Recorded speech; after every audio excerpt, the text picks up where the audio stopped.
A local woman says a pastor whom she trusted to heal her son's health issues scammed her out of $500,000. She claims that the pastor promised healing but delivered nothing. Doctors later determined that her son's condition was due to a nervous system issue, not a spiritual one. Here are the details. As it is always said, desperate times call for desperate measures. In this case, that measure came with a steep price tag, $500,000. A mother, fearing for her restless son, turned to a pastor for help after he convinced her that her 7-year-old was under spiritual attack when she informed him about the youngster's constant shouting and inability to sleep well at night.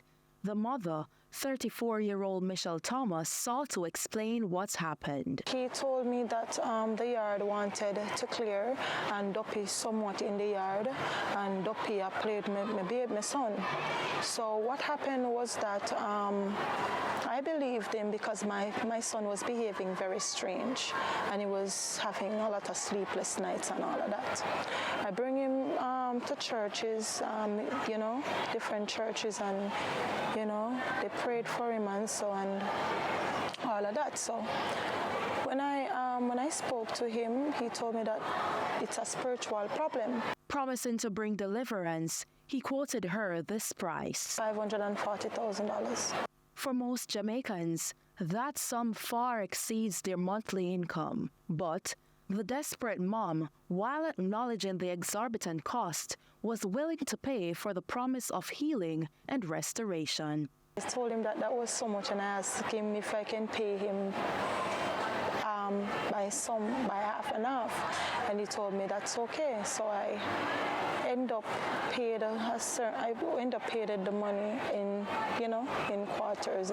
The devastated mom, now awakened by reality after medical consultations revealed her son's issue to be a nervous system problem, not a spiritual one, now calls the pastor's fees a scam.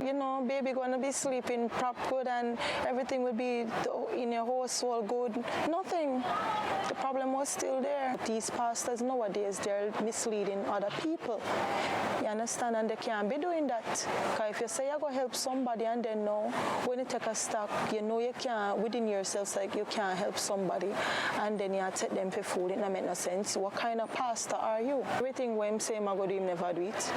So it was just basically telling me, taking my money and telling me all kind of foolishness. She claimed she sought legal recourse, but was told her case falls outside the court's jurisdiction. So what's next? Thomas, feeling deceived, warns others to be cautious of such schemes. Instead of paying these money. If it's a medical issue, bring the individual to a doctor. If it's a spiritual issue, bring the individual to a trusted pastor. I know desperate people do desperate things, but whenever you're in desperation, stop and think. Whenever you have to pay for healing, you automatically know that it's a lie and it's a scam and it's not of God. The only person you pay for healing is the other man.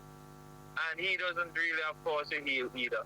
Local pastor of the West Jamaica Conference of Seventh-day Adventists, Neil Brivet, approved and offered some advice.